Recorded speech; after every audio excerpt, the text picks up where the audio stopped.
Baik, bismillah, kita awali ya. Saya akan awali dengan world view-nya masyarakat Jawa. Ini world view itu berarti pandangan dunia.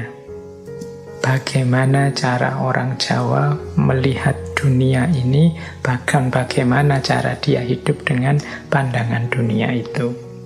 Ini namanya world view.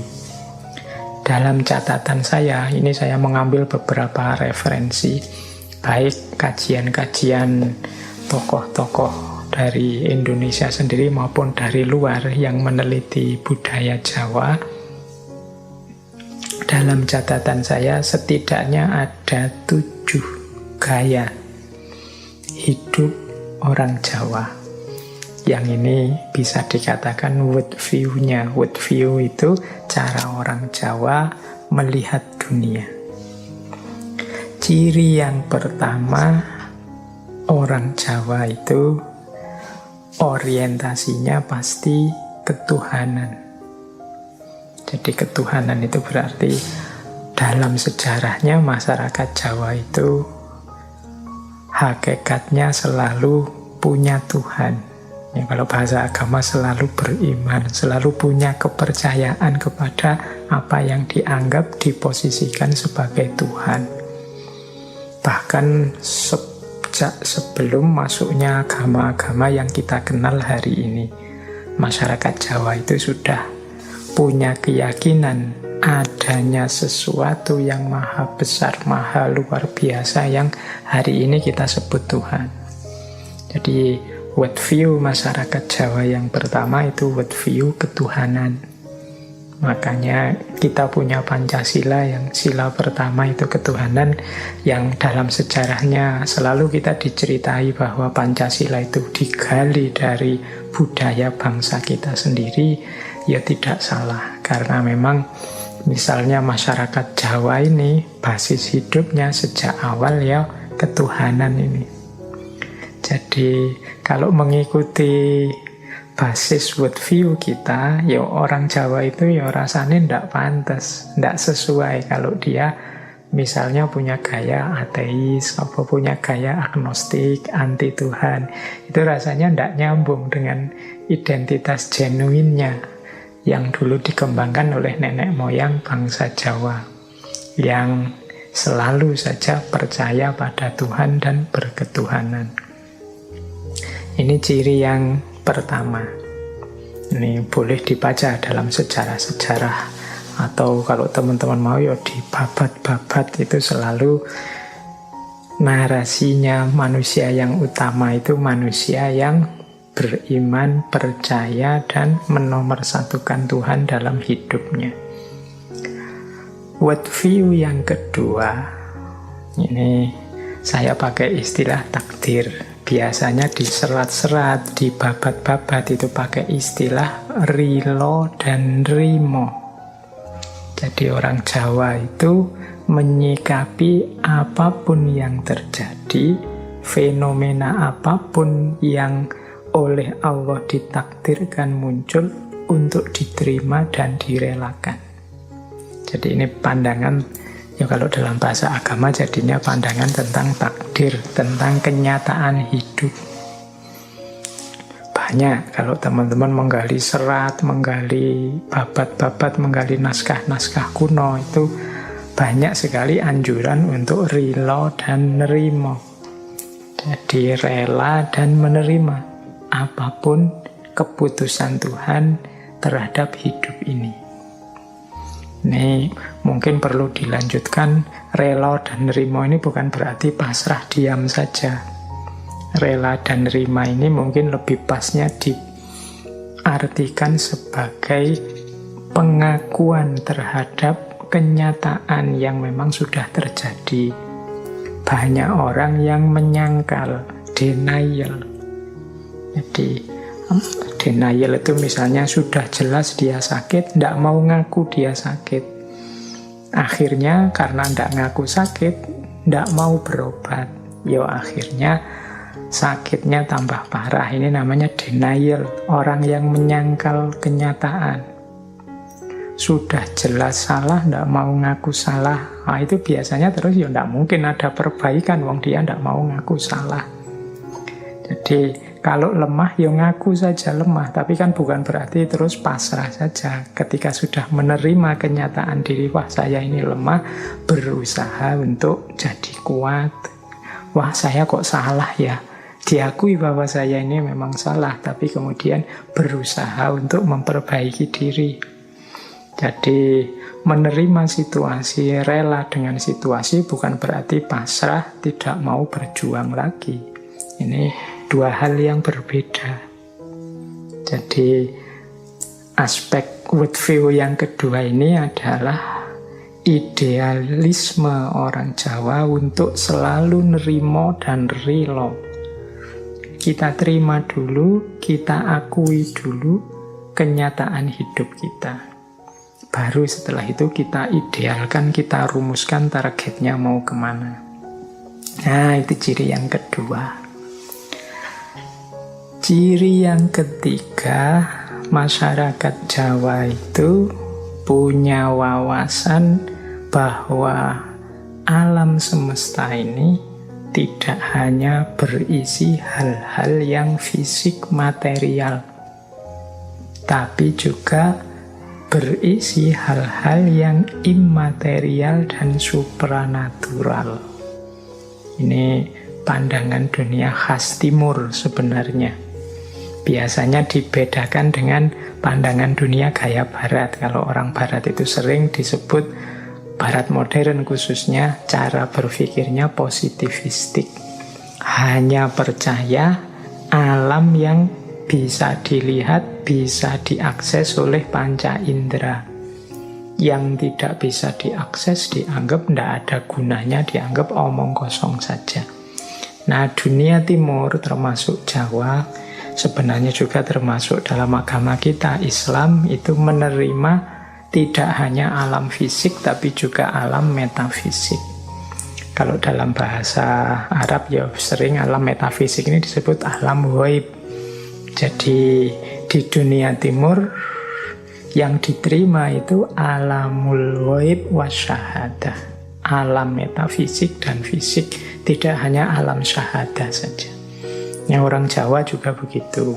Jadi percaya bahwa alam semesta ini tidak hanya berisi hal-hal yang bisa dijangkau, bisa diakses oleh panca indera saja. Banyak makhluk, banyak ciptaan yang jenisnya immateri atau supranatural. Berarti ini harus dipahami dengan kacamata khusus, dengan teori, dengan konsep yang khusus pula. Kalau hanya menggunakan metode ilmiah yang positivistik tadi, pasti tidak akan ketemu alam immateri dan supranatural ini. Kalau katanya metode ilmiah, alam immateri, alam supranatural ini sering disebut sebagai meaningless. Meaningless itu ya artinya tidak ada gunanya. Nah, yang keempat, masyarakat Jawa itu kecenderungannya tidak hanya suka pada yang formalistik atau ritual-ritual, aktivitas-aktivitas fisik saja, tapi menyukai juga hal-hal yang sifatnya dalam, aspek rasa, aspek hakikat, nah, yang sejenis-jenis ini. Jadi orang Jawa itu kalau membaca sesuatu tidak berhenti hanya pada fenomenanya, tapi ingin menggali ke dalam, ada rahasia hakikat apa. Itu makanya nanti di ciri yang terakhir itu orang Jawa suka menggunakan simbol-simbol. Simbol itu kan kelihatannya apa tapi maknanya apa. Sehingga membaca budaya Jawa tidak bisa kita hanya melihat aspek tampilannya saja. Kita harus masuk ke dalam melihat makna dan hakikatnya. Karena seringkali yang tampilan itu sifatnya simbolik. Simbolik itu kan berarti hanya simbol yang itu ada maknanya. Banyak orang salah paham melihat budaya Jawa hanya melihat aspek visualnya saja, kelihatannya saja. Padahal orang Jawa itu ada istilah nggone pasemon. Tempatnya pasemon itu semacam metafor, semacam isyarat yang itu harus dipahami lebih dalam. Tidak dibicarakan langsung karena tidak bisa diungkapkan sambil lalu, maka diekspresikan simbolnya saja. Nanti yang tertarik silahkan menggali lebih dalam, lebih serius. Nah, itu world view-nya orang Jawa. Yang kelima, orang Jawa itu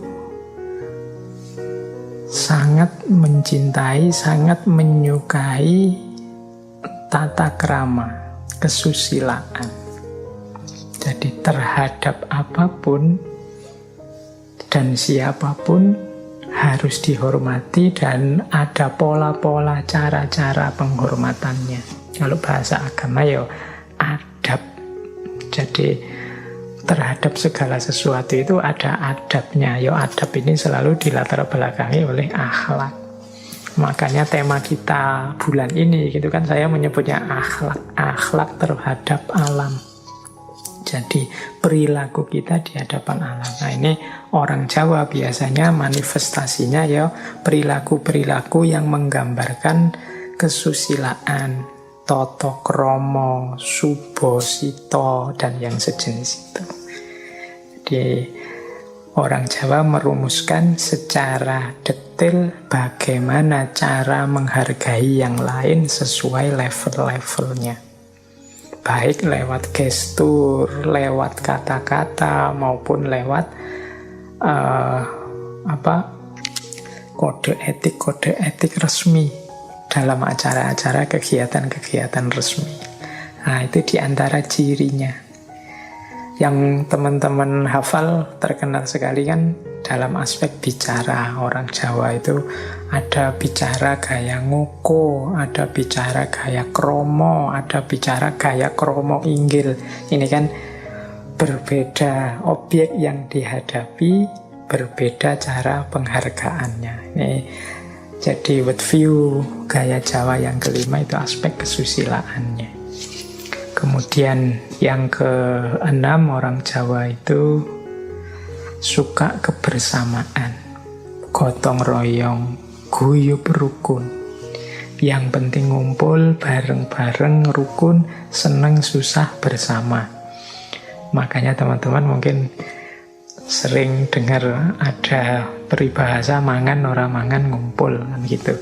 Jadi itu maksudnya kita sedang sedih atau sedang susah, sedang gembira atau sedang berduka, ayo bareng-bareng. Nah, itu gayanya orang Jawa, menyukai gotong royong, kebersamaan, bareng-bareng.